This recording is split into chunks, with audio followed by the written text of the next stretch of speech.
Welcome everyone to Independent Media, where we've come from and why we need it more than ever. Today, I'm your host, Danielle Chynoweth. I'm one of the co-founders of Indie Media, and I've been involved with media justice for a number of years. Served as an organizing director at the Center for Media Justice, and I'm actually the current treasurer of the board of directors. And I'm really pleased to be present here with three leaders of media justice, Sarah Lazare, Tanya Parker, and Sascha Meinrath, who I will introduce here shortly. I do want to say, though, today is a really kind of historically significant day, because it was 20 years ago yesterday that we had our very first meeting. It was about a dozen people. You probably remember this, Sascha, crammed into an apartment on Coral Park where Molly Stentz, Eric Hildner, and I lived. Sascha was just around the corner with, and Sarah Knauss living on Ray Street. And I think I paid $186 a month for my room. Just want to point that out. So when we passed the hat at our first meeting, we designated 10% of everything collected as our, I will put it in quotation marks, endowment. We wanted to create long haul organizing infrastructure for our community. 20 years ago, tomorrow was actually our first protest that we covered. It was the S26 protests. At the time, there was a burgeoning global justice movement, and there were social movements across the world coordinating with one another to really show that another world was possible, that we had a different vision for our global future than the vision of multinational corporations, which were hell-bent at that time and still are in stripping local democratic control. So I just want to also note a historic kind of moment. Let us pause. That last week we paid our very last payment, and we now own the 30,000 square foot post office building. Our historic building is now a permanent, fully community-owned home for media making, art sharing, and movement organizing. And everyone who's at the table today is a major part of that. And it really was a whole village or 2 or 10 to raise this child. So I'm very excited that we've been able to add this important piece of infrastructure to our community. So as I said, I am just so happy to be here with Sascha, Sarah, and Tanya. Wanted to introduce them. Sarah Lazare is the web editor at In These Times, one of my favorite magazines. Check it out. She comes from a background in independent journalism for publications including The Intercept, The Nation, and Tom Dispatch. For many years, she was an esteemed contributor to the Public Eye. I think a number of her pieces can be found in the archive at publiceye.ucimc.org. That is UCIMC's independent newspaper, and it's the longest running independent newspaper in Champaign, Urbana. Next, I want to introduce Tanya Parker. Tanya grew up in Champaign. She got her bachelor's degree here in economics at the University of Illinois, and she got her master's degree in teaching at Western Governors University. Tanya is a true community builder. She has shown such endless determination and passion for helping our community develop itself. And in 2004, she founded Unity in Action magazine. At that time, for those of us who were back then, it was called Habari Connection. You might remember that. It's a local print and digital news magazine. You can now see it online as Unity in Action magazine. It's a nonprofit media outlet that connects and engages the community to address social and economic concerns that affect African American communities. And in 2010, Parker was awarded the prestigious Social Entrepreneurship Innovation Award by the Champaign County Economic Development Corporation and the University of Illinois. And we are working, we just actually submitted a joint grant to continue to work with Tanya and Unity in Action magazine and the Independent Media Center. Sascha Meinrath is here. Welcome, Sascha. He is the Palmer Chair in Telecommunications at Penn State. He's director of XLab, an innovative think tank focused on the intersection of vanguard technologies and public policy. Professor Meinrath is, I've been waiting to say this for all. Professor Meinrath, it's very posh, yes. See, Sascha and I lived together when he was a grad student, so it's an exciting moment. He is a renowned technology policy expert and is internationally recognized for his work over the past 2 decades as a community internet pioneer, social entrepreneur, and angel investor. He is a founding member of the IMC, and I would credit with a lot of the financial sense that we've had. So thank you, Sascha. So welcome everyone. I'm really happy. There's also some folks in the audience with the public eye and with the programming committee. Our executive director, Miriam Larson, and Carol, who's been, and Al, who have both helped with fundraising, and Mark Ensland, who's been a long time founding funder and founding member of the IMC. So welcome everyone. So I wanted to ask each of you, if you could, just kind of paint a picture for us. Tell us the story of how you first got involved with the IMC. Maybe share a first vivid memory or an early memory. And I'm gonna go ahead and start with Sascha. I'll call on you first Okay. For your earliest memory. My earliest memory, how I got involved. I mean, you know, it's sort of like we created it. So I guess I got involved by being dragooned, probably by you and Molly and others. I had prior to that done a couple tours on the Common Ground Food Cooperative Board, and had been brought in right when it was about to close down in the late 1990s. And my then housemates, Travis and Laura Sola, dragooned me into there.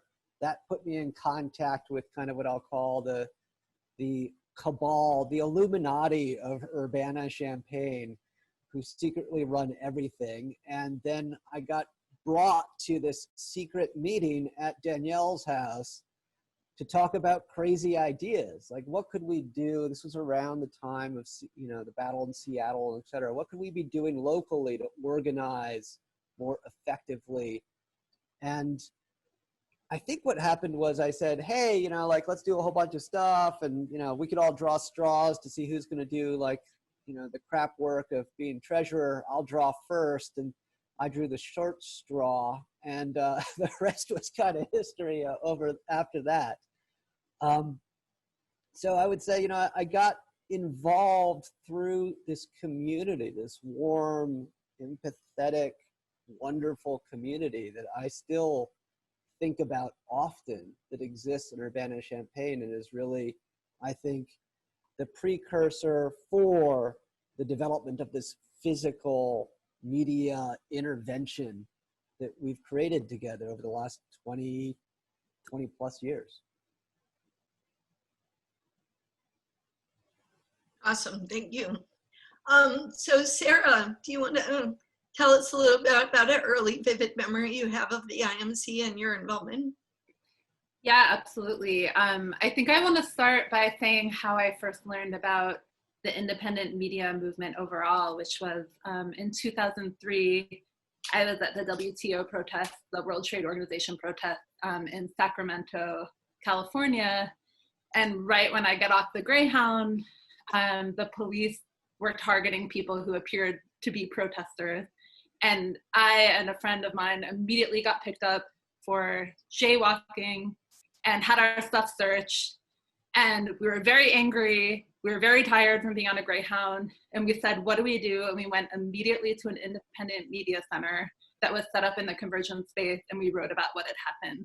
And it was this amazing moment where you realize that everyone has something important to say, that your experience of being violated is newsworthy, and you can be the one to tell your own story. And that has really sort of defined my experience with the independent media center movement. Soon after that, I moved to Urbana-Champaign, and I was really excited to know that there was this independent media center that was tapped into this sort of national and global network of independent media centers. I immediately wanted to get involved. I remember going to the old space before we were at the post office and just really feeling that I had found my people, found people who were really excited, who were talking about this global justice movement that was happening, who were making it real in in Urbana, and also showing how issues in Urbana were related to this global justice movement. One vivid memory I have is learning how to edit radio, which was very tedious, takes a lot of time. I remember sitting in that room for hours and hours trying to edit out all my likes and ums and buts, and feeling very pleased with how smooth a talker I sounded after I was done. Awesome. Thanks, Sarah.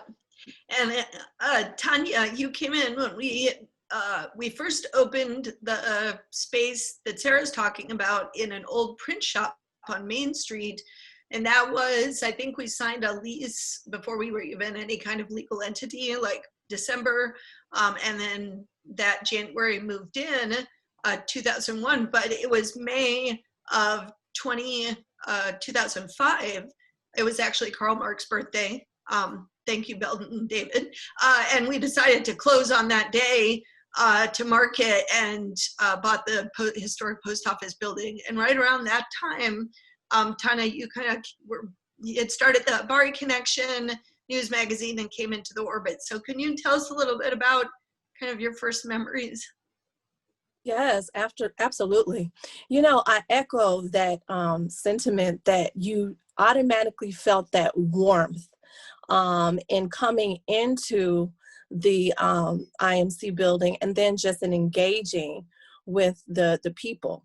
I remember that early on, I got introduced to the IMC by Belden. And Belden Fields, and he's just like, go by there. And I believe it was then Saturdays we were having meetings in regards to justice and things of that nature. But I just remember coming there and just hearing now even the history before then, that the intention was to create this warmth space, and that's what I felt when I came in there. And I came on that quest of finding a way to engage with folks to address social justice issues. And at that time, in the African-American community, we didn't have that outlet or voice. There was no African-American newspaper.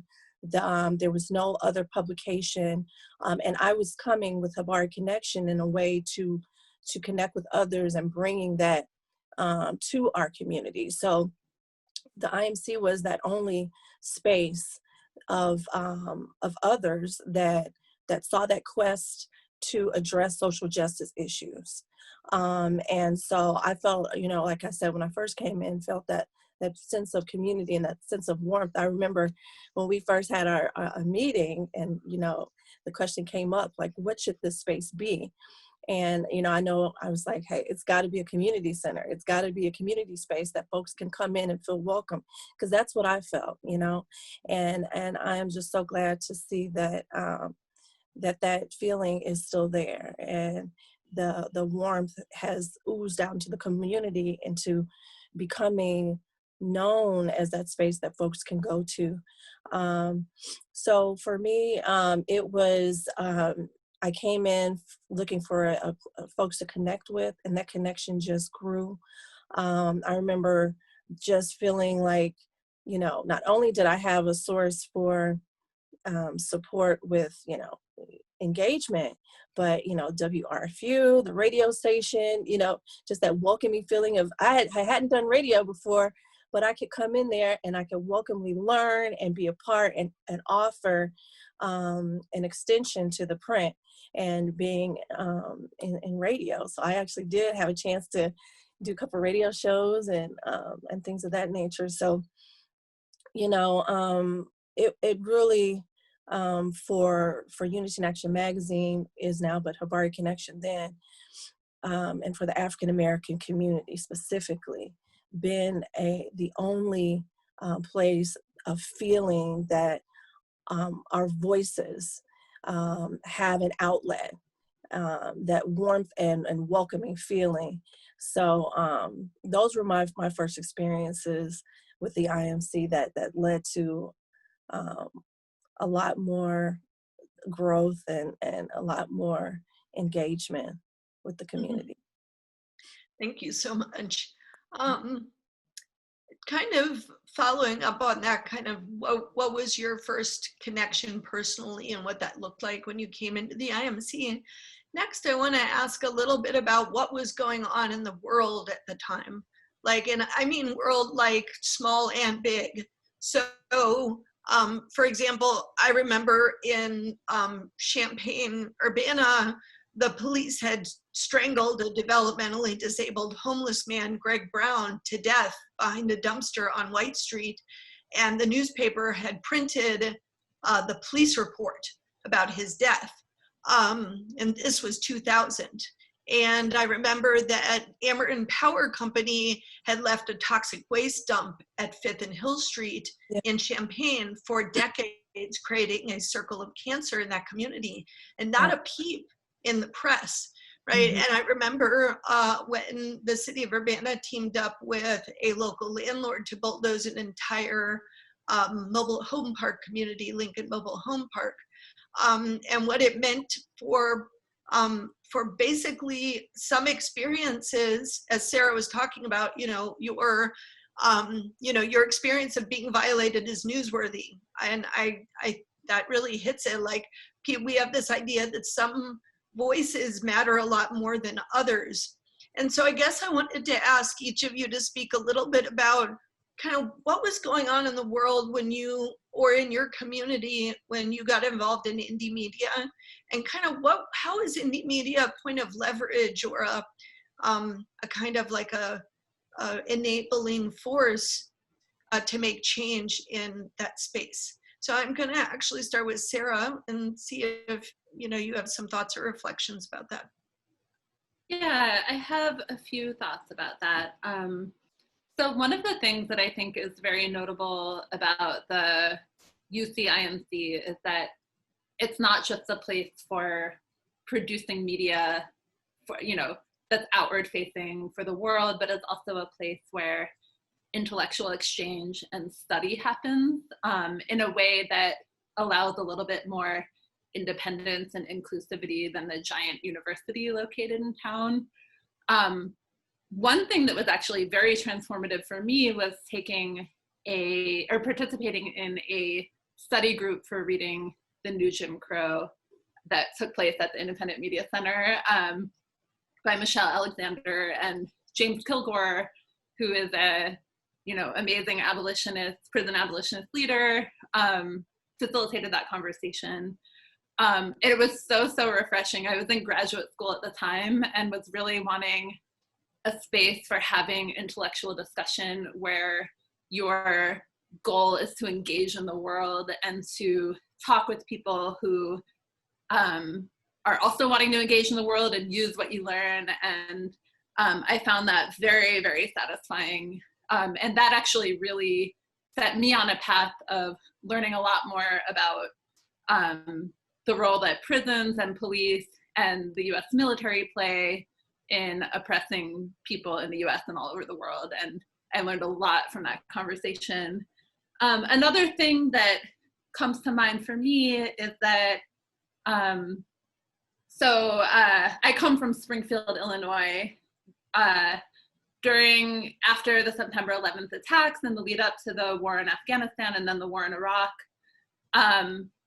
it was sometimes hard to find regional press for parts of Illinois that are outside of Chicago that are really thinking hard and critically about the wars, who are amplifying the voices of protesters, who are asking questions about a lot of the lies that were being told at the time, for example, about weapons of mass destruction. And the Urbana-Champaign Independent Media Center was a place where those kinds of conversations were consistently happening. It was my experience during that period that that the places in that part of the country where the conversations were happening in media most vibrantly were oftentimes just completely outside of the sort of more mainstream and formal press institutions. It was happening in zines, it was happening on radio shows, on small independent stations, and it was happening in places like the Urbana-Champaign Independent Media Center.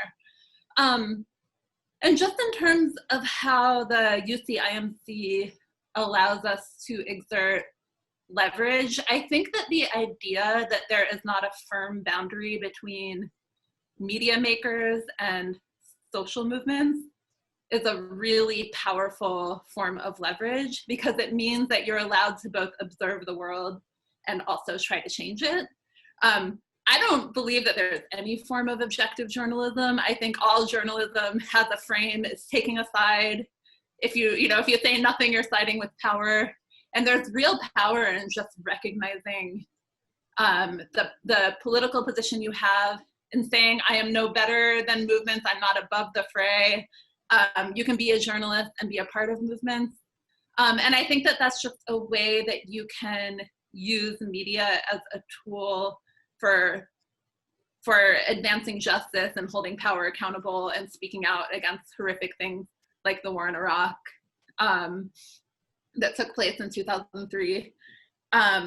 And just one more important point of leverage that I want to point out was the emphasis on sharing skills and teaching other people how to produce media. So this idea that journalists aren't some, experts with this sort of, who are ordained with these special talents, who are better than everyone else, but rather we can all teach each other to be journalists. In fact, it's better to teach people to be journalists, because the more ordinary people, the more people who are facing oppression, who are up against exploitive, cruel systems, who are telling the stories of society, the more accurate a picture we're going to get of society.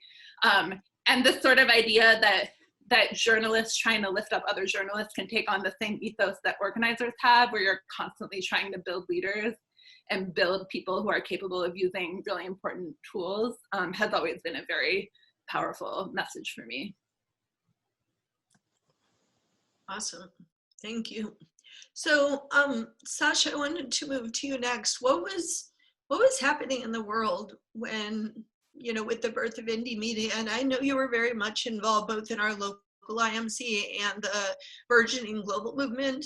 I know you were also involved in the Growth in Africa project and helping Africa IMC grow. So I guess I'm kind of ask about kind of in terms of the global justice movement, what did that look like? What was happening, and what did indie media offer to that as a point of leverage? Yeah, so, and this is, for me, this is like an interplay between the larger geopolitics, right? We were coming off of, a stint where we were told, under the last administration, everything was hunky-dory. And people were looking around being like, it doesn't feel so hunky-dory to me. And we had, the Bush versus Gore and all the questions and concerns about, malfeasance at the polls. And we had kind of this populist, regressive administration. We had one that was a little bit more progressive. We ended up with a bad administration. People were kind of fired up about that too.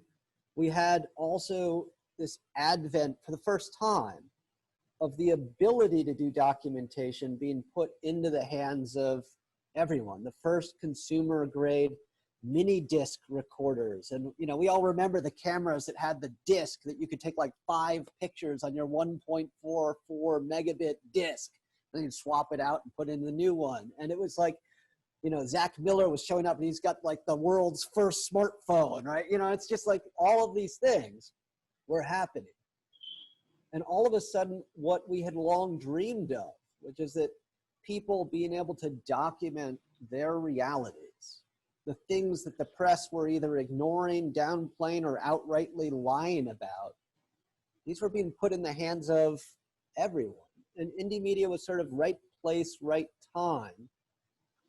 For us locally, I think the IMC would have happened no matter what. For the global side of things, I think it was just a series of serendipitous events. I had, wanted to go to Seattle. I'd made the mistake of trying to clear this with the university. My then department basically was like, absolutely not. There's no academic value or anything in participating in this, and banned me from going. And because of that, I was like, oh, well, I guess I'll just help with logistics. What could possibly go wrong? And that then led to 10 years of handling back-end logistics for our local IMC, but then also getting caught up in this international group, a fairly small group of just a few dozen people to start with, who were building the infrastructure, decision-making processes, et cetera, for this what became the global indie media movement. And honestly, the reason why the global indie media network was fiscally sponsored and officially legally housed in Urbana was because I was like, well, somebody needs to do this. And I was like, I guess I'll do it until we can find someone better. And that was it. But the result was that we became really interconnected. Not just me, but everyone in Urbana, those that went to Seattle and were participating in that first IMC became interconnected in a really amazing, odd way. For, you know, Urbana to be such a nexus was weird in a lot of ways. And so this confluence, the larger geopolitics, the advent of technologies, this core community that is big enough that we had tons of skills and diversity of interests, and small enough that we could do consensus without, you know, basically if you were an asshole, everyone would know it and there would be meaningful repercussions. So it helped us to make decisions to push through these really hard questions of what we should look like. And that kind of, yeah, generated amazing things. Unlike, you know, my university life, when I came here and I was like, I've got this crazy idea, people be like, that's insane, I'm in, let's do it. And that to me epitomized the general feel of working in Urbana on indie media and all of the attendant projects that got spun up and spun out over the ensuing years. It's really remarkable. I can't wait for somebody to write that book. I am not doing that. I like the metaphor of spinning because it kind of was like, you know, tornado with many funnel clouds coming off of it. So it's definitely been, you know, I think early on when we were designing the IMC, we really thought of it as a nest for many nests, a project of many projects. And it's so true to that experience. So, you know, Tanya, in 2004, you started Habari Connection as an independent news outlet and then joined forces with the IMC to create Club Freestyle. And I wonder if you could talk a little bit about why did you start Habari Connection? What was your motivation? What was missing in the community? What did you hope to make happen with that independent news outlet? Yeah, and you know, just what's going on at that time, similar to now, a huge police misconduct and excessive abuses of police misconduct in our community, and just overall, even with the Ameren waste site, our community continuously being ignored when it comes to the mainstream media. You know, other news outlets were not covering the true stories. People's voices were not getting heard. It's just a continuous trampling over our community. And so I started Habari Connection because I wanted us to have a voice. I wanted our community to have a voice. And I wanted that voice to be amplified and to be heard to the point that it is respected, and that we can get to moving towards solutions, which means that, you know, we can build alliances and try to get our voice heard to where policy and things can change. So at that time, I remember the amens on every Saturday, you know, 3 o'clock, there was meetings going on and the public eye being there, and how people could openly know. I used to send people all the time too from the community that they can come there and we can have an open conversation about social justice issues, and you can sit around a table of warm people that from their different expertise and their different backgrounds, and we can come and just move forward, kind of like what you were saying, Sascha. We didn't have the bureaucracies of a large university to go through. I mean, we could literally sit there and have a conversation and come up with a plan of action, be it a march, you know, what is going to be our approach. So having that independent media and having that space together, bringing experts, bringing community members together, we could sit and talk and come up with plans of action. And those actions led to a lot of change in our community.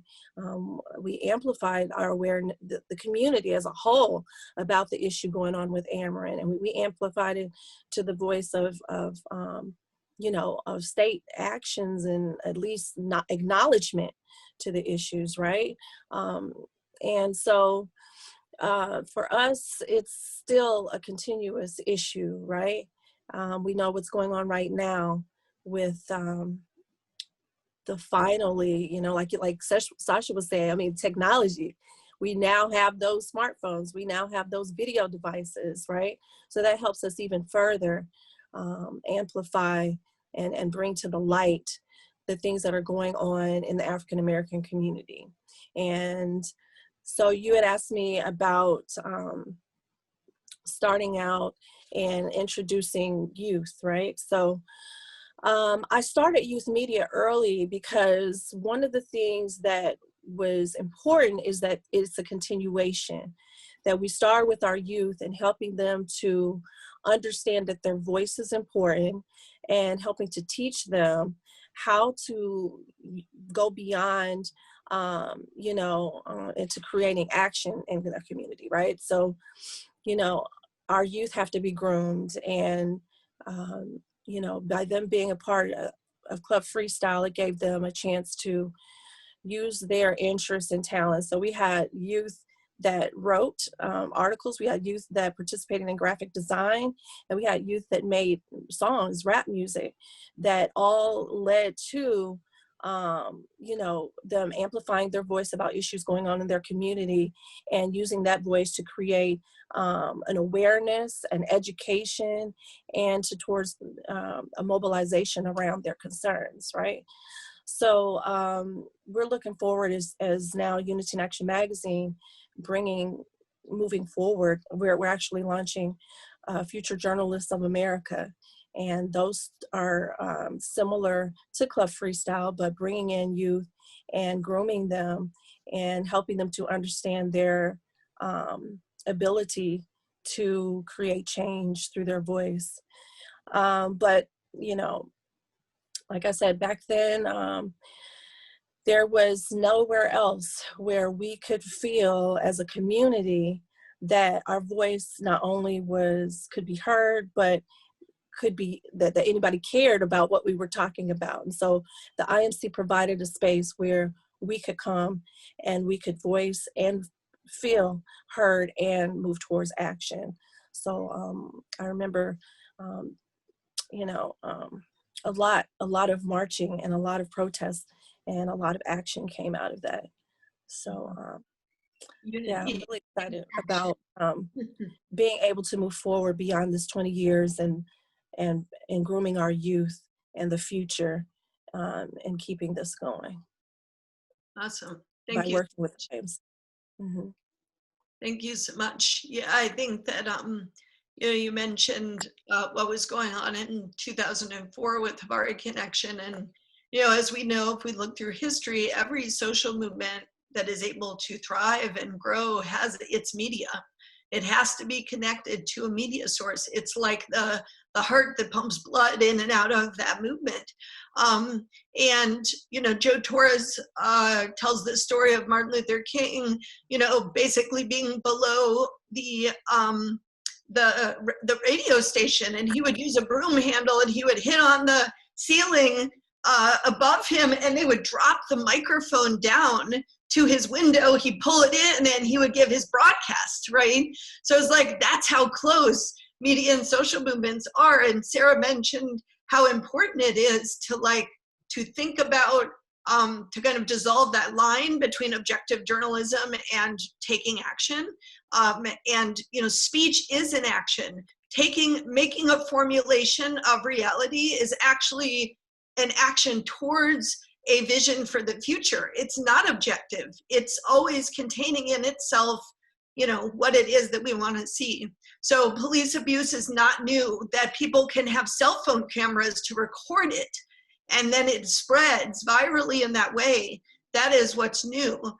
You know, 11 years ago, this October, Kewan Carrington was shot by the chief of police, R.T. Finney, as he was unarmed, 14 years old, and trying to get into his own home. and those neighbors did not have, video cell phones, but they do now. And they broadcast when Aaliyah Lewis was beaten by Urbana police on April 10th of this year, right? So then all of a sudden there was multiple angles of video footage from that circumstance. And we still have a way to go with justice. This week's news is a total tragedy. And there needs to be far more pressure and storytelling into the future. But we will get to the future. I'm going to pause, and I want to ask Sascha a question that actually goes a little bit to the past again. Organizations come and go. We helped a lot of IMCs get their footing. I think New York IMC, DC IMC, we fiscally sponsored both Israel and Palestine. Who else? IMC, I don't know who else could have done that. We had helped to support Kenya IMC and did an Indie Media in Africa, South Africa project. There were, we visited IMCs in St. Louis that are now gone. There was an IMC in Philly that is mostly a squat right now. Many things have come and gone and evolved. My question to you is, you were part of that crew that helped to design resilience into our local IMC initially. And a lot of people have asked me, how did the IMC, how has it survived? And of course, there's many answers to that question. But I would like to hear from you what the founders did to kind of build in that resilience and long haul organizing vision from the beginning. Yeah, I mean, fundamentally, our independent media center community is a conversation. I don't know how many hundreds, probably thousands of conversations I've had, Danielle, with you, with Belden, with Carol, with Mark. And in those conversations, because we were a community, we would bang on ideas. We would try to figure out, how do we break things? But fundamentally, I think what we had maybe that a lot of folks overlooked was we were socially radical and fiscally conservative, right? That we took money very seriously from the first meeting where we passed the hat and then we're going to do the radical thing and open up a bank account, right? Talk about lameness. And of course I was the one that was the lamest because I was going to the bank then and opening this thing. But that attention to a pragmaticism and a radicalism being intertwined and using, the master's tools, as it were, to build resilient, permanent infrastructure. I think it was maybe the first meeting where we're and we're going to buy a building, which is absurd to say, right? But that people bought into that and were willing to say, okay, how do we do this? Was very different. And this is not to say that we didn't have every conversation on the planet about where we draw the line between sort of liberatory and oppressiveness and, is what we're doing ethical and moral, or are we sort of buying into the system? All of that was happening at the same time. But we allowed ourselves and various individuals to opt into a system that said, okay, maybe we are going to buy a building. We are going to open up bank accounts. We are going to have a treasurer. We are going to incorporate. That was a whole multi-month conversation about whether we would even become an official entity. And as it turns out, by doing this, we became this giant magnet for other radical projects all around the globe who needed a risk-tolerant legal entity to shield them so that they could take money and do awesome work. And that's how we got interconnected in Chiapas, and that's how we got interconnected with, Rachel Corey and folks that were on the ground there. That's how, for years, every time there was a hot spot anywhere on the planet where protests were happening, the Urbana-Champaign Independent Media Center was offering logistical, financial, and other support for people on the ground. And that was quasi-unique within the network, and it was born of the fact that Urbana has this rarity of incredibly talented, incredibly expert individuals who have time or and or underemployment enough, and I would put a grad student like myself in that position, like to really spend a lot of time and energy building this infrastructure. And so, yeah, how did we do this? I think it was because we had a level of trust and built a level of trust in one another, that when I would go out to coffee with people and ask for like an absurd amount of money, right? Like just cash dollars to go and do awesome stuff. People were like, that's crazy, I'm in, right? That refrain kept on happening again and again, and is still with us to this day. People have devoted time and resources to this organization like few others. Yeah, thank you. And you And talk about tearing ideas apart. And I think it's the motto, tear ideas down, not people. I think is an important piece of it, because we do suffer in our movements from, a lot of personal attacks and people acting out of positions of trauma and hurt. And so really learning how to grapple with those ideas and not necessarily throw the people to the ground at the same time. So I appreciate that. So Tanya, when my memory of us moving into the building was, we moved from 3,000 square feet to 30,000 square feet. So it was kind of like a kid moving into their mom's clothes. It's like the shoes were really big and the dress didn't fit, and we were kind of like trying to fill up the space. And I remember at that time, you really launched youth media work there. And in particular, I have vivid memories of Club Freestyle as this really kind of exciting and autonomous space. And I saw a lot of youth come to voice on our stage, and they really kind of like blessed and christened the stage that we have now with their voices. And I was wondering if you could tell us that story of Club Freestyle. Who participated in that? What did that look like? What kind of came out of it? And anything else you want to share from that time? Yeah, no worries. We had a group of students that participated, that we asked for the most, the disadvantaged students, the students that didn't have another extracurricular activity at school, that seemed to not find a place, right?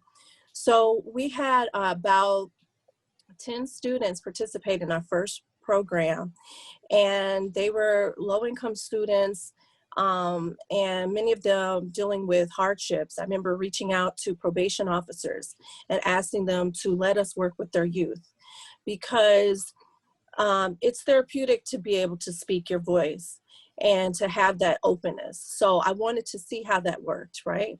So we had meetings that turned into just twice a week, actually turned into 3 days a week on Saturdays. I mean, students wanted to come all the time and rarely wanted to leave. And I think that, too, they felt that warmness and openness, a place that they can go and not feel that they were judged, right?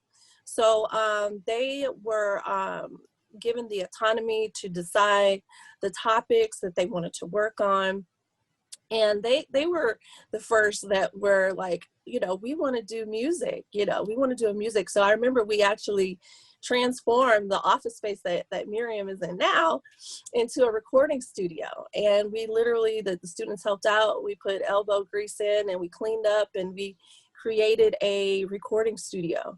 And we set the computers up and students were creating the cover for the music, right? So after they create the music, they were like, well, we need somewhere to perform this.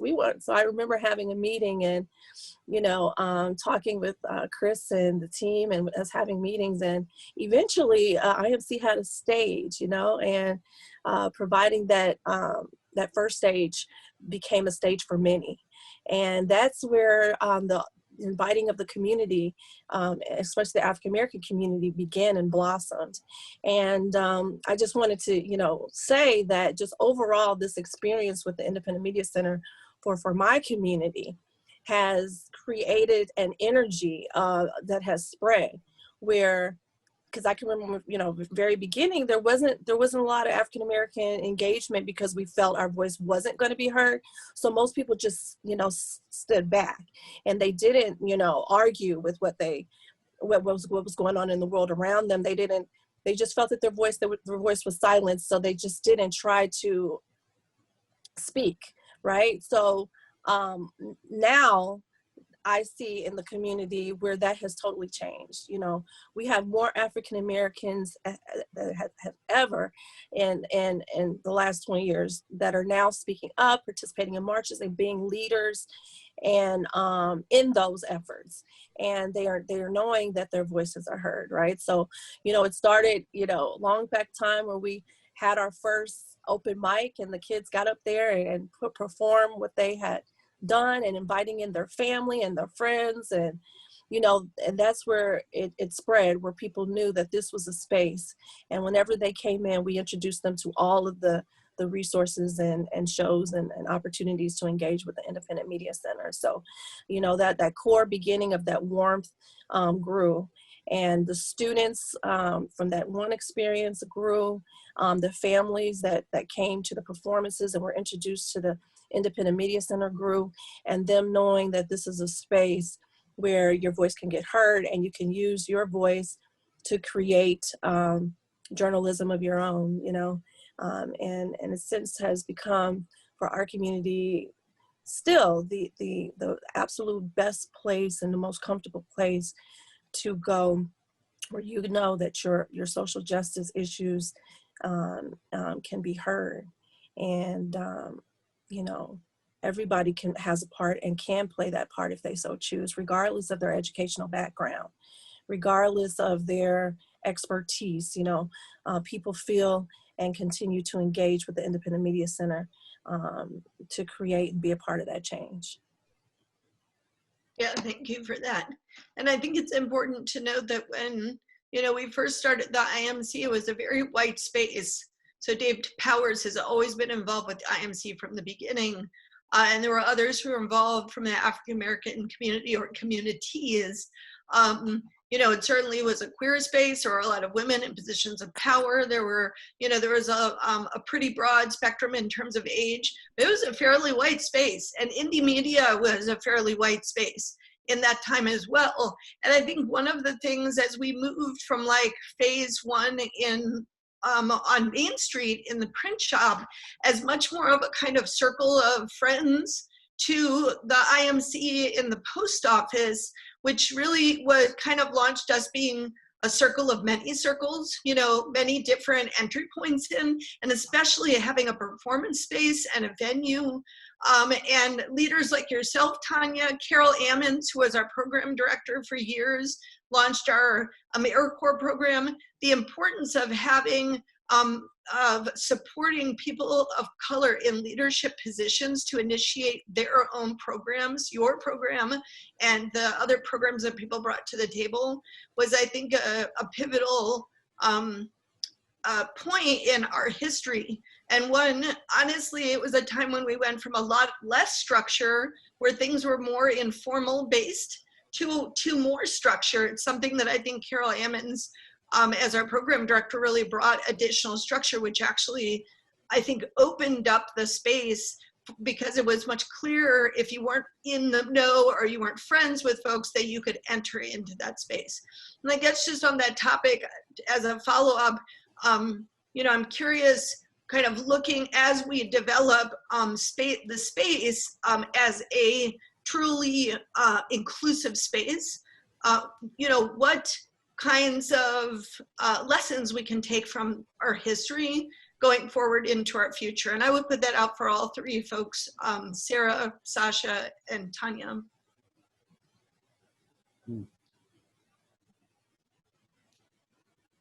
Okay, I'll jump in. I think there comes a moment in every successful organization where they have to make the conscious decision to remain risk tolerant. And that can take so many different forms, but many of us have sat on boards of organizations where now that they have something, they want to defend it and make sure that, like, we maintain whatever it is they think they're about at the expense of doing, I think, good work. And my experience of indie media and the Urbana-Champaign IMC in particular has always been that we've had a really, not just an open door, but kind of a radical acceptance and support for whatever it is that's going to happen next. And I hope, you know, maybe to caution, I hope we never lose that. I hope that people are always doing things to take us a little bit outside of our comfort zone, and the leadership and decision-making processes within the organization continue to actively want, seek out, and support whatever is going to happen next. We have had, I mean, Danielle, we've been shut down for fire code violations. The police have been called on us. We've had, you know, like you name it, it's happened. And yet we've thrived in a way that many local risk intolerant or less risk tolerant organizations have failed to thrive. And to me, there's a lesson here that I think as we're expanding and becoming more diverse, more projects, more, you know, intervention points, as we're heading into potentially crises at a civilization level, that the IMC will then leverage all of these great things that we've built. Like, I would much rather have an organization that I spent a lot of time and energy and money supporting fall apart, fighting the good fight, than continue as a milquetoastian, safe, you know, entity. I think that's a big challenge for us now going forward. I love that we've paid off our mortgage. I fear that we'll end up, not immediately because you guys are all still here, but 20 years from now, I hope we don't become more staid in our decision-making and programs. Well, I'm really excited about some of the recent partnerships that Unity in Action Magazine is doing with the Urbana-Champaign Independent Media Center, UCIMC. It's because, like, we're partnering with Books to Prisoners. And so we're doing a program called Healing Inside and Out. And it is in regards to using their work to amplify to the community, to provide community education and engagement around recidivism. So we're looking at doing programs that go beyond the providing of independent media information, but going and providing education and using as a tool for outreach, and hopefully being able to be impactful on a greater issue of recidivism. So, you know, honing in our resources to be very strategic about specific topics and being able to be an influence on a specific topic, right? So we are looking forward to helping the Independent Media Center grow in that aspect of programming. Mm-hmm. Yeah, and go ahead. Oh, sorry. Oh, I just wanted to respond to the question that you put out to the group. You know, I think that the Independent Media Center's willingness to shift and change and curiosity about movements that are happening in town and in the world is a big part of how it survived so long. I also think that racial justice movements in Urbana-Champaign and their dynamism and power are part of why the Independent Media Center has changed the way that it has.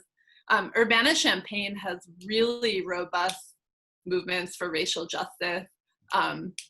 They're very multiracial. There's a lot of powerful Black leadership in Urbana-Champaign, and there are entire communities that rapidly respond to police atrocities and organize very quickly, that look out for each other.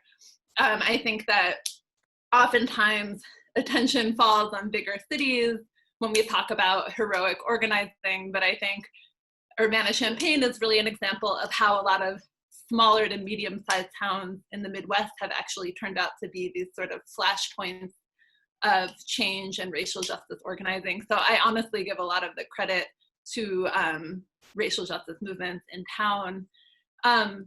You know, in terms of lessons, one of the things that that I'm thinking about is something that you mentioned earlier, Danielle, sort of this idea that, ordinary people armed with a cell phone camera can document atrocities and share them with the world.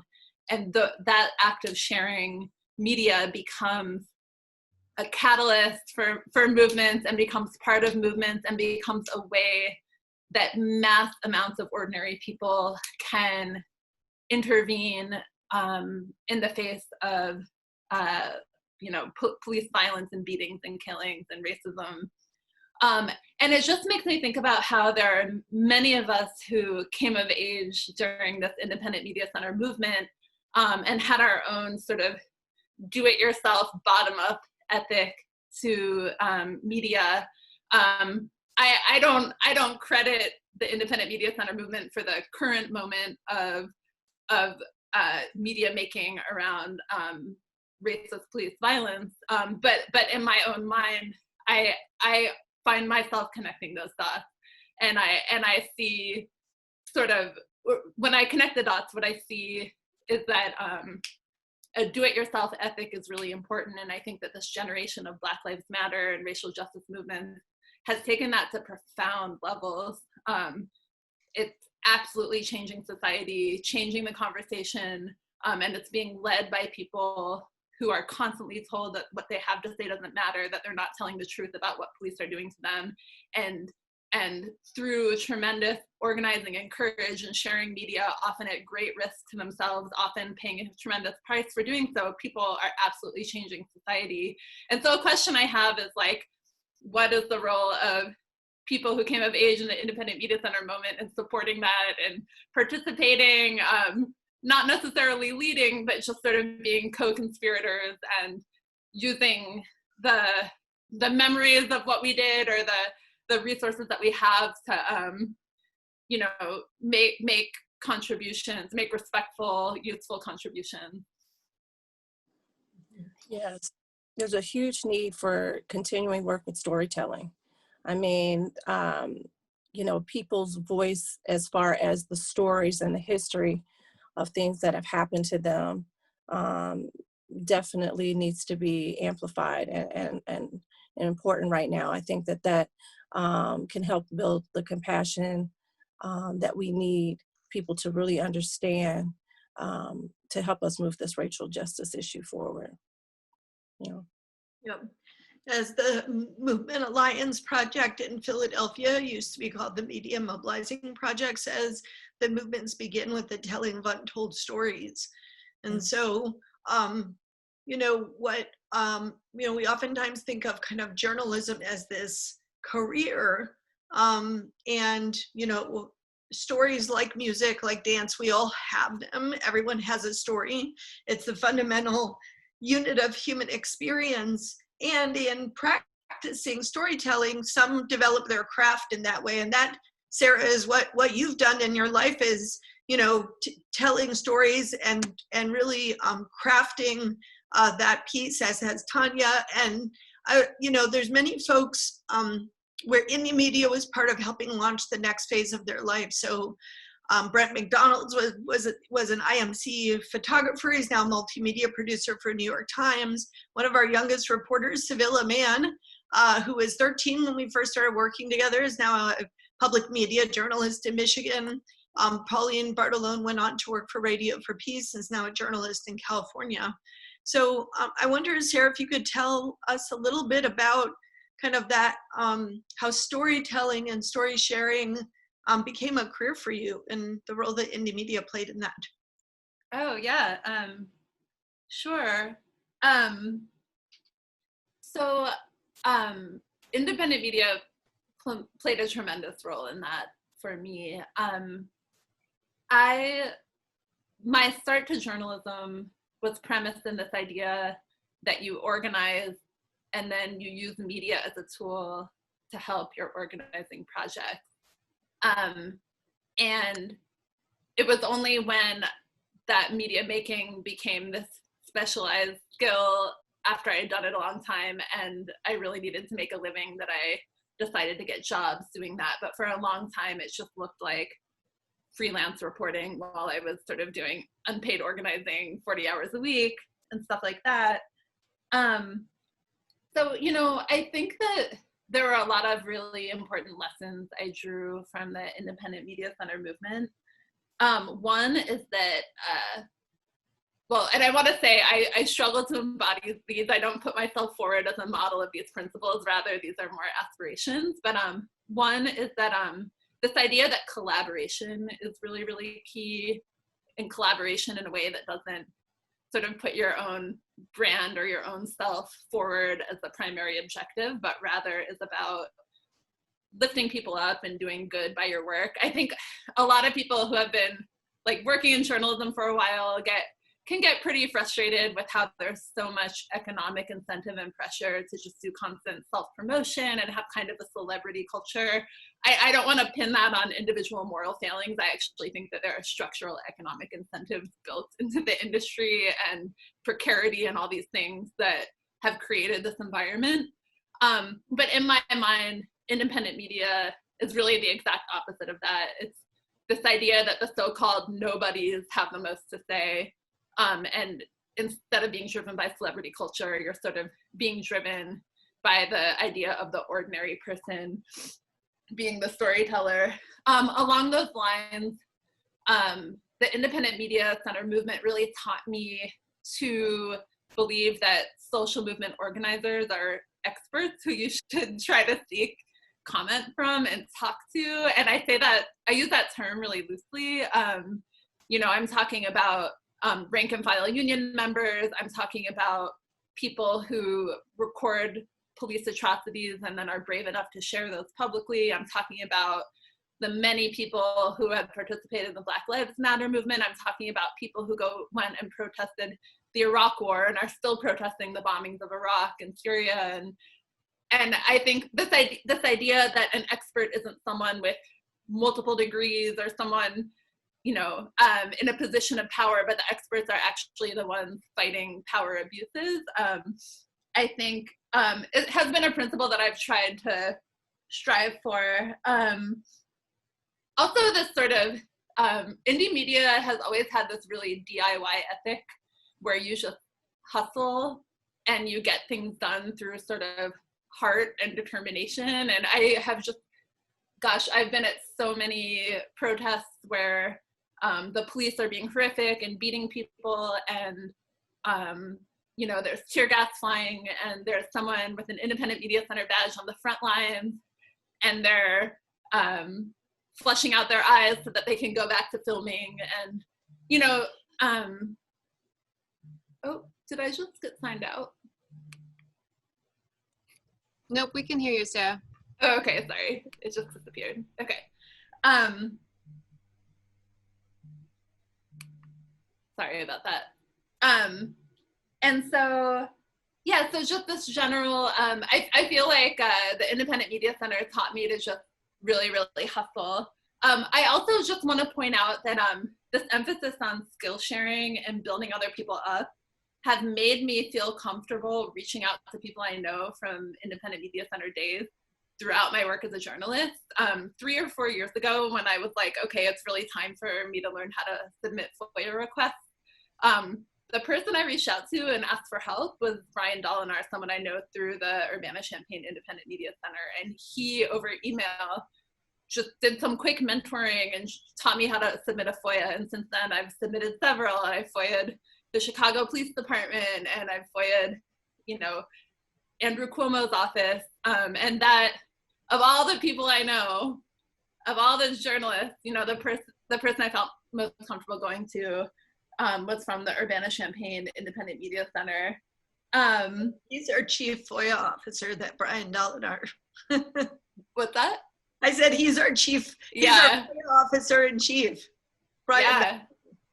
I mean, it's a good tool to be able to wield. And I think this idea that media is a tool anyone can wield, and that they should strive to wield it for justice has been just really, really important to me. And, you know, I also want to say that, so we, in these times, is lucky enough to have a staff union. well, it's not luck, it was fought for and all these things. But I think that being among,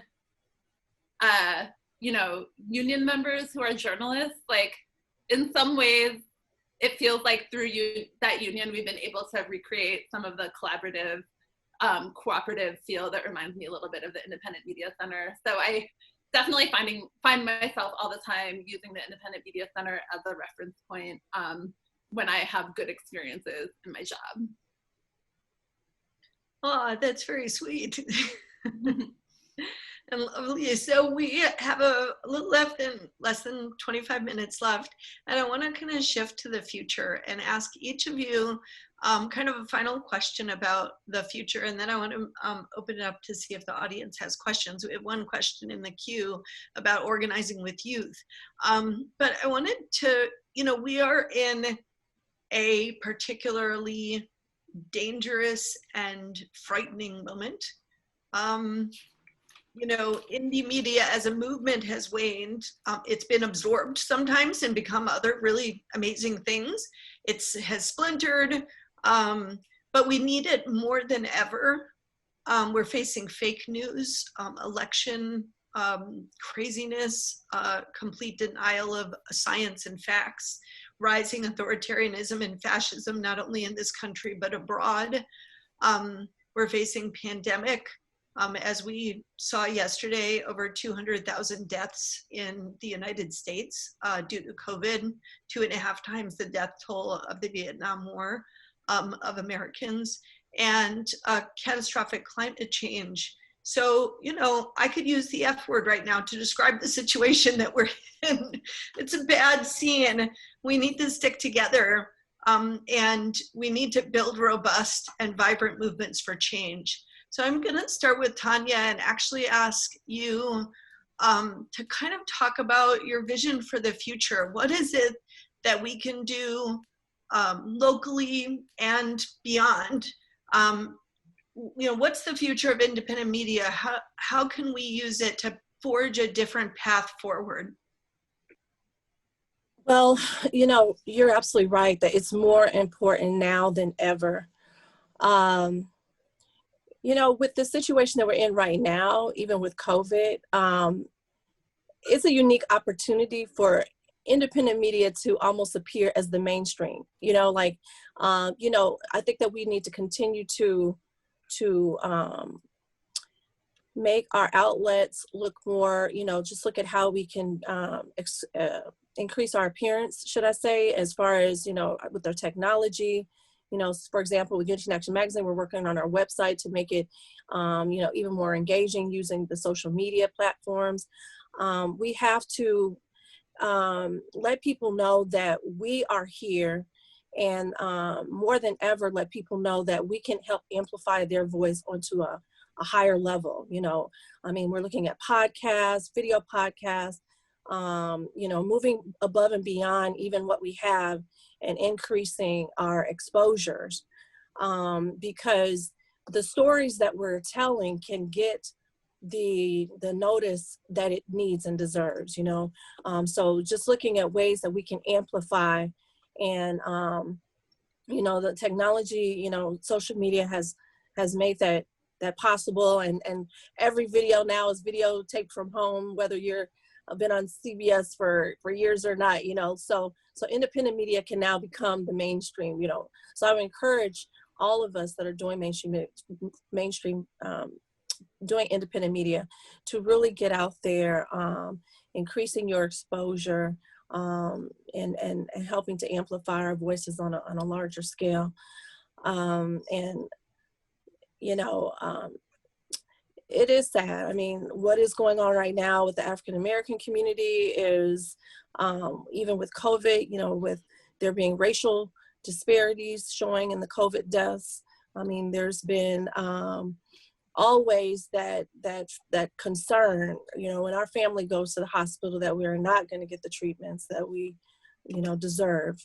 But we want to do everything we can now to capture those stories and to make those stories, put those out there and making them mainstream, and letting folks know that they have a voice in that.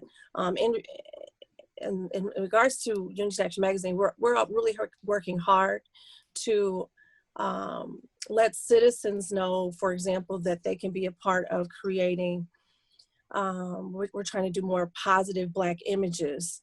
So looking at creating cartoons, looking at, because there's political cartoons. I mean, there's an effort to use our media to recreate our imagery, right? So creating graphic designers that can in turn work with graphics and animation and creating more Black cartoons, Black TV shows that create positive imagery of African Americans. So there's a place, I believe, in the skill sets that we have developed through working with the Independent Media Center, that we can use those to not only amplify in journalism, but to look for ways that we can overall improve by working through, the use of technology and creating even more ways that we can be an effect on creating the positive change. Because in the end, as journalists, as independent media journalists, our goals have been to help create positive change. And so just finding more creative and unique ways that we can do that, and making sure that we are training our youth so that this can continue. Great, thank you so much. And I'll ask the same thing of Sarah. What role can indie media play or independent media play going forward in this crucial moment? Yeah, so so it seems to me that independent media is very well positioned to tell the stories of really strategic and effective organizing. I always struggle with how to sort of do so in a way that's hopeful but not illusory about the forces you're up against, or not falsely optimistic, but nonetheless charting a path forward. I think independent media centers and independent media generally play a big role in pushing other media outlets to do better. I think that it can be a source of bottom-up pressure for bigger, major institutions to see really good reporting get coverage from independent outlets. So one of the great things about independent media is that it's truly independent. You're not beholden to advertisers. Ideally, you're not, beholden to the so-called national security state or police departments. I think in a lot of small towns, unfortunately, a lot of local media outlets function as kind of police stenographers, and independent media can be a really big and important alternative to that with respect to a wide range of issues. And another thing is that I actually think there's more of a need for thoughtful pieces that look ahead and try to sort of envision a different world. I think that there's a lot of institutional pressure in journalism to have hot takes and sort of quick responses to get a lot of clicks. And I think that independent media, because it's not beholden to those economic pressures, hopefully, I guess in some cases independent media outlets are too, but ideally independent media can be a place you go for these more thoughtful discussions. And one of the things that occurs to me right now is that we're living in incredibly high stakes times, incredibly dangerous times, also at a time that there is a resurgent left. Socialism is no longer a dirty word. You actually hear that word now used quite a bit in national politics and major media outlets.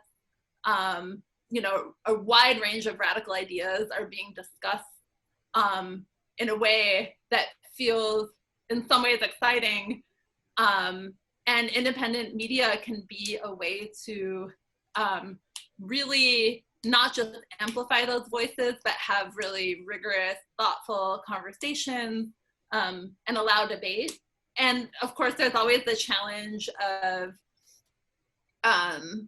sort of how do you stay on top of covering the manifold horrors that we're facing right now, from the climate crisis to Trump just outright saying that he is not necessarily willing to concede power if he loses the election. And I think that for independent media, it's really important to ask what are the stories that aren't being told and who are the people that aren't being listened to, and try to really focus on those things, because you can't do everything, and independent media really has an obligation and a duty to go to those places that other media outlets won't go. And I think that there are a lot of areas that are really undercovered. I think a lot of the coverage of the Black Lives Matter movement is really dehumanizing and disrespectful, and that there's a need for stories of Black-led racial justice organizing. I think that there is a big need for discussions about sort of economic destitution and suffering that people are going through right now on just such a staggering scale, in a way that is actually willing to talk about unions and organizing, and not talk about workers as sort of hapless, powerless people, but as people who have the potential to organize together. I think that there's a need to talk about the climate crisis in a way where we're not just, saying like, oh, this is a big problem and we're all responsible and we all share this amorphous responsibility, but actually start naming names and say, what are the fossil fuel companies driving the crisis? Who are their CEOs? Who are not just the Republicans who are driving the crisis, but the Democrats who are kicking the can down the road and not doing anything. I think with the election, I think that the media actually has a responsibility to prepare the public to not just, actually Bernie Sanders said this the other day, that the public should be prepared to not necessarily know the outcome on election day, and be prepared to sort of wait and make sure all the votes get counted. That's something that I've been thinking about a bit. So, I think that I think that there's a lot to be done to sort of identify those holes. Oh, and then one last one I want to say is that there is a real need to talk about the war of U.S. militarism, the role of U.S. militarism in driving crises. During the COVID crisis, the U.S. has ratcheted up sanctions on Iran, even as Iran has been hit incredibly hard by the crisis, and even as Iranian doctors were saying that the sanctions were worsening COVID deaths. The U.S. has continued participating in the war on Yemen. The bombings have continued, even as Yemen has been hit not only by coronavirus crisis, but now by a related famine that the UN is now warning about. And I have felt that there has been far more of a need to look at the role of U.S. militarism in driving all of the crises that we're seeing today, from the climate crisis to the global pandemic, as well as the role that it is playing in sort of ginning up the base for the Trump administration. So it's a big task, but independent media has to be up for it, because we have no choice, and these are the moments that we live in. It's so true. And also, if all journalists did what you do, Sarah, which is to reach out to your readers and ask that question, what stories aren't being told and who are the people not being listened to? I've received emails from you asking that question, right? And so folks should act as though their journalists are actually asking that question, even if they're not, and answer it for them. So Sascha, I'm going to turn to you next, and we'll close out this kind of future conversation. And we have a number of questions from the audience, so we will turn to those questions next, and folks should feel free to chat questions, or you could speak up after Sascha's answer. So what do we do, Sascha? What are your suggestions for path forward? Yeah, I mean, gosh, in many ways, the situation today is more dire, right? We've gone from Bush gaming electoral election things in Florida to Trump just being like, well, just screw with things everywhere. The climate crisis is a quarter century further along, and it's even more dire than even the worst scenario of 20 years ago. And, locally, I'm looking at how, there's still ongoing fights over putting police officers in public schools. That's something that I jumped on that grenade once previously, and I thought, like, surely we're not going to have the same conversation. And in so many places, right, the situation's gone from people say there's police violence everywhere and nobody believing them, to people actively documenting it, categorically, undeniably, that this is happening, and still we're not instituting the necessary reforms to return to a more civil society. So into that space, it's like the situation is more dire, but the tools that we have available, the networks that we've been building, the wisdom, the solidarity are far greater today in many ways than they were 20 years ago. We're taking our first, I remember the Teamsters and Turtles together. And that was like a big deal, right? That environmental folks and labor folks could find commonality was news of 20 years ago. And so in many ways, I feel like here we are, we're amidst history. Things are bleak, there's no doubt about it, but the tools and power that we wield is far greater, and therefore the challenge that we currently face is, you know, what do we do? How do we maintain our tenacity in the face of such overwhelming odds? My argument would be, I think this is what winning looks like. That our opponents on so many issues are having to engage in ever more bluntly, blatantly, stupidly oppressive mechanisms. And that here we are amidst history. We don't know what will happen over the next 20 years. But I suspect that this is sort of like the darkness before the dawn. That if we keep pushing, if for no other reason than there's a whole generation, no offense to anyone that might take it, but you're gonna die, right? Mortality stays steady at 100%, and that allows next generations to take over.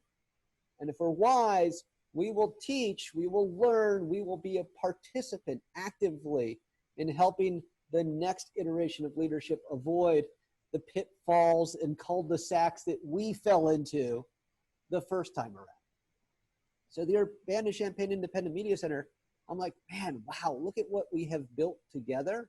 And think about what we could do if we leverage all of these resources that were non-existent 20 years ago for the next battles that we are definitely going to be fighting.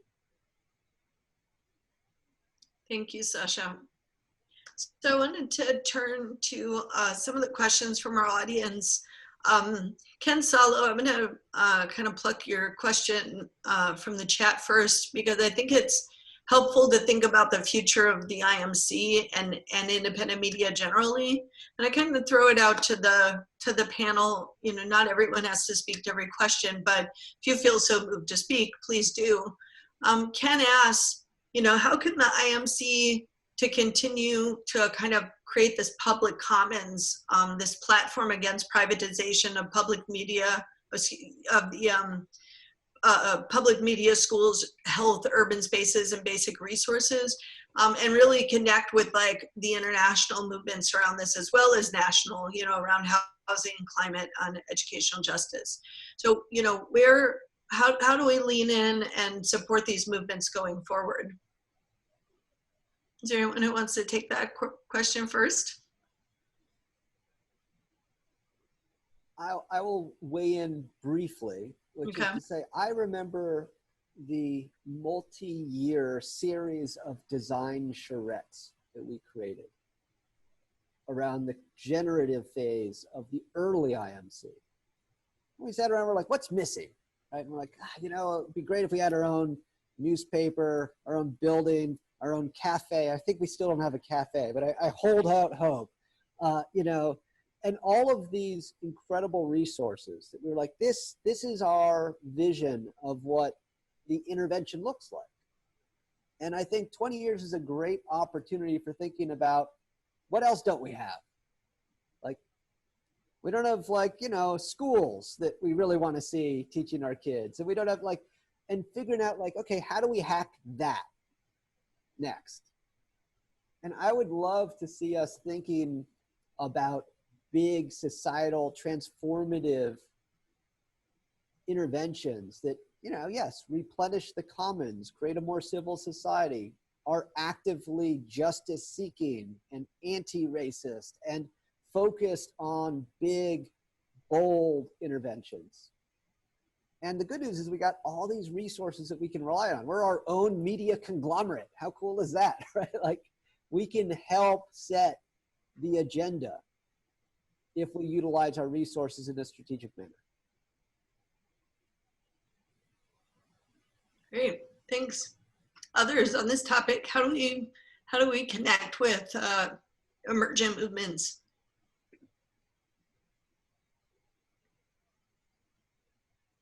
I mean, I just want to say I have my own ideas, but I actually feel like the people who are on the ground doing the work know this answer best, because it's been a while since I've lived in Urbana-Champaign.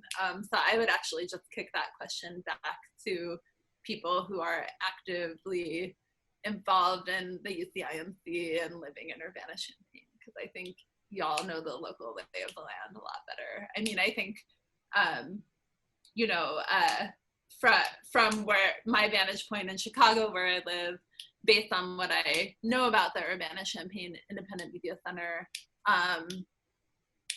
like there's, I can imagine a ton of work to do to continue expanding this goal of being a place of, like Danielle said, sort of being a circle of circles and connecting and making links with, you know, campus sanitation workers and racial justice organizers in Black neighborhoods and students who are fighting injustices at the university, you know. So I would actually be very curious to know what's going on and what people on the ground are seeing as openings and opportunities. Well, you know, our community, like you were saying, you know, there's so many now different organizations like Paint to Peace, HVNT Transformation. So the opportunity, I think, exists where independent media can connect with some of those organizations, even being a support on their missions and finding ways that we can support their storytelling and helping to bring light to different issues that they are facing. I think similarly, you know, connecting with like the schools and things like that, and the universities even more, and being more, being able to support, like I said, provide that support on specific issues and specific topics, and driving the journalism and the storytelling behind those issues. And I think that creates a tremendous momentum behind the movement, and by creating that, like I was saying, that empathy and that understanding, and that kind of is a bridge that opens to open discussion towards change. So I think that that's an opportunity for us. Great, thank you for that. And I just want to circle back, Sarah. I appreciate you so much in terms of like the folks who are on the ground are the closest to making those decisions about how to support local movements.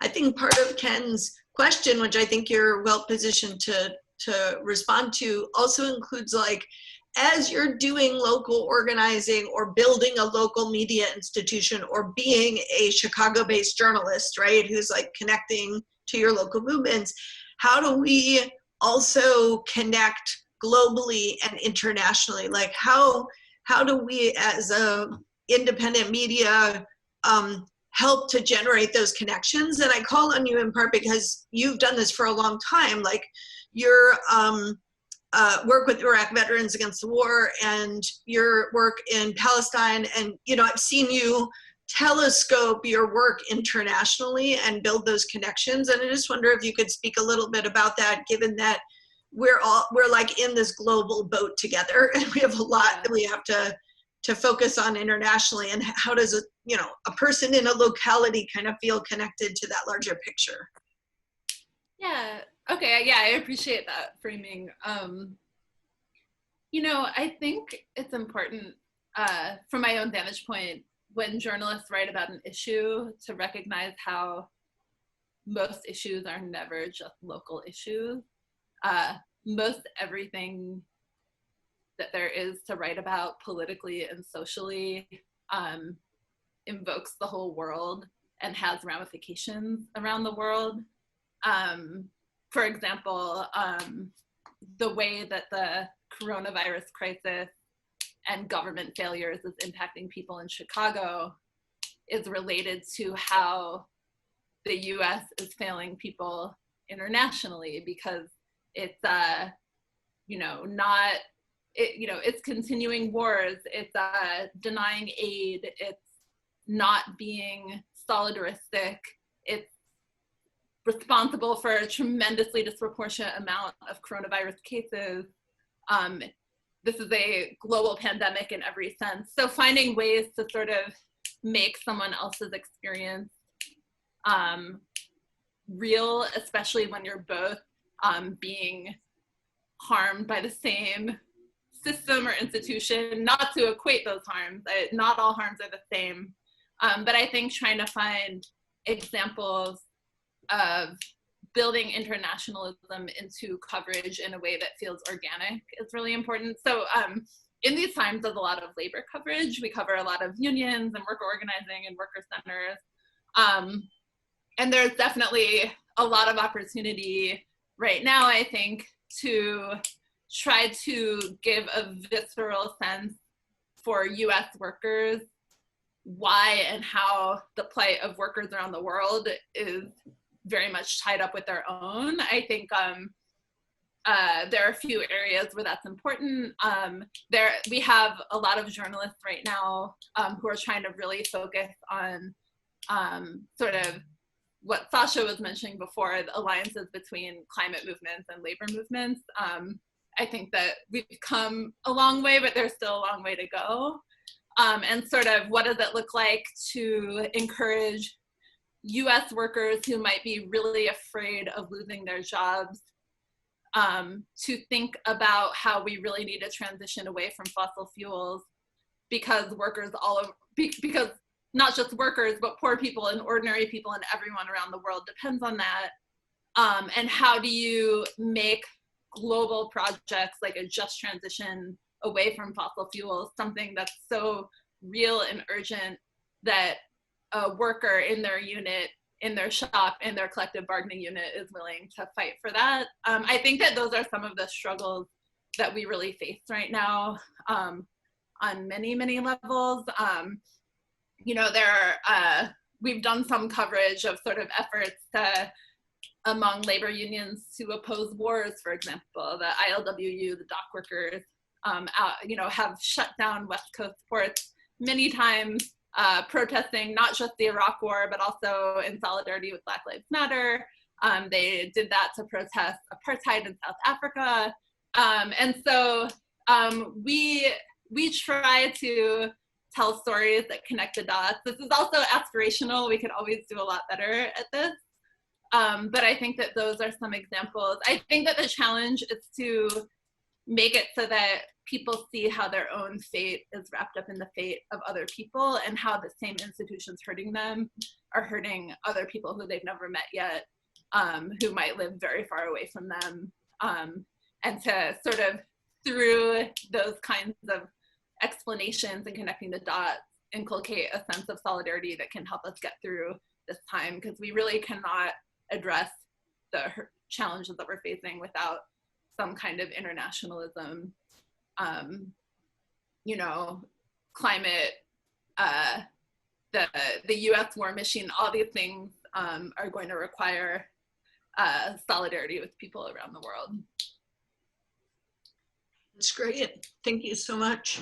And we have two final questions, then I'm going to close things out. For Sascha, I ask you the mutual aid question that Mark Ensland put forward, partly because I know historically when we started, indie media may have not been called mutual aid at the time, but it was a huge part of kind of the spirit of the movement.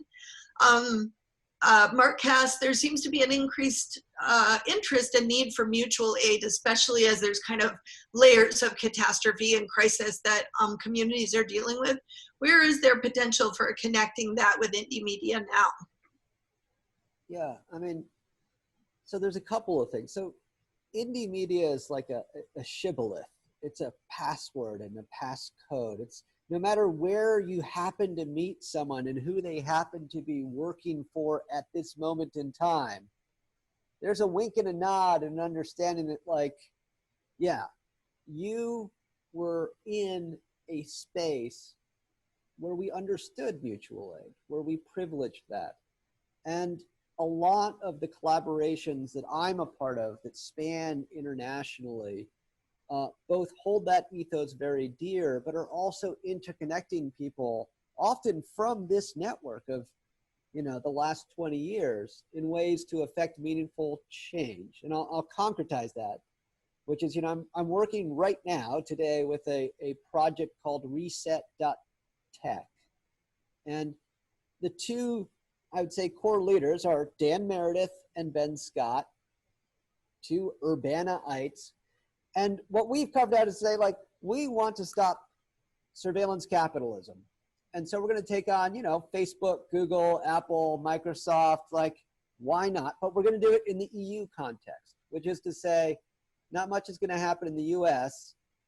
It's nice both to think big and bold interventions. It's nice that Ben Scott has infiltrated a large funder, and so we've got a few millions of dollars to throw at this problem. It's very long odds. But because of these networks, because of the expertise, because we're like, how does Microsoft actually do this thing? We're like, well, I don't know, but let's talk to so-and-so because they know and they're inside the belly of the beast. That is a huge boon that didn't exist. And I think the ethos of helping those, leveraging, being pragmatic about, like, who's on the ground right now where we need an intervention, and then how do we get resources to them right now, that I feel like really is a part of the theory of change of these kinds of, I'd say, very new, transnational, virtual, radical entities and initiatives. And that's great.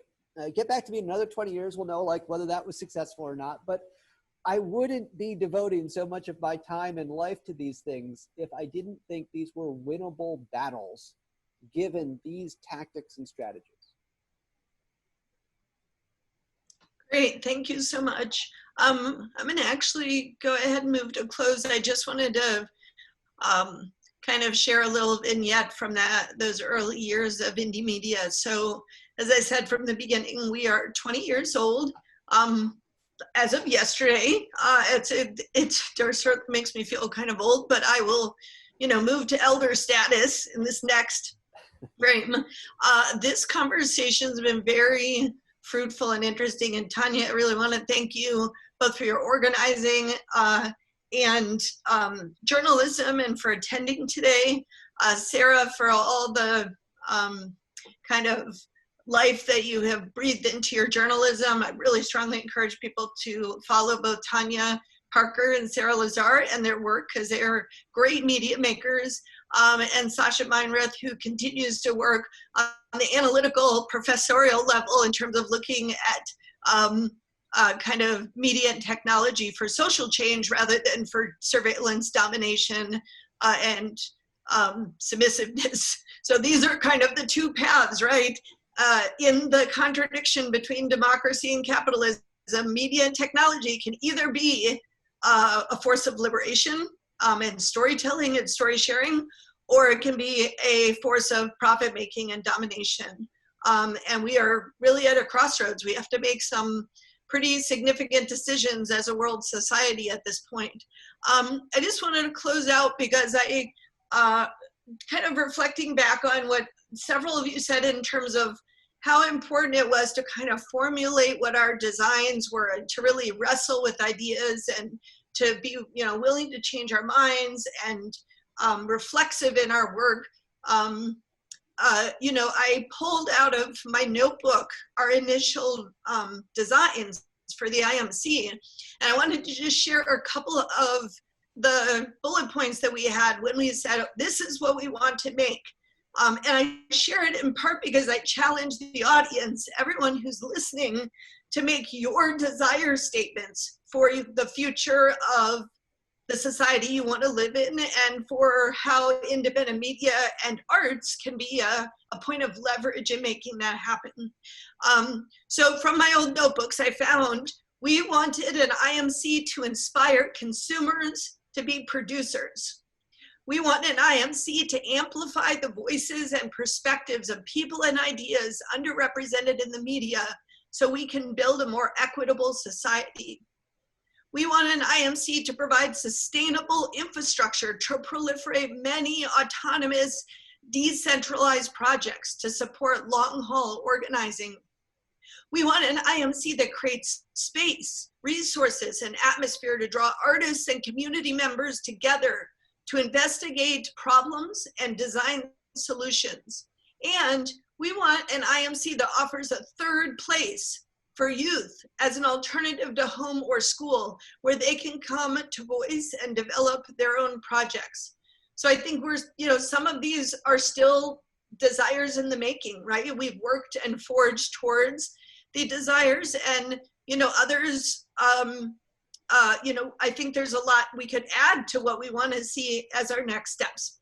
So I would close with just asking everyone who's listening to take the next 15 minutes, pull out a piece of paper and pencil, or your phone and your video notes or whatever, and think about what are your statements for your independent media center. It's our independent media center, and for the future of independent media and arts, and the role that it can play in making the world that we want to see. So thank you so much. I really want to thank the Anniversary Committee, Miriam and Carol in particular, who have done a lot of work to organize around this. Miriam Larson is our not so new, but still feels new, executive director in our 20th year. We hired Miriam as our executive director, and she's really helped to coordinate and bring folks together. So I just want to say we appreciate you, Miriam, and thank you for all your work in convening us today. And thank you, Sarah and Tanya and Sascha. We appreciate you, we honor you, and we look forward to working with you in the future.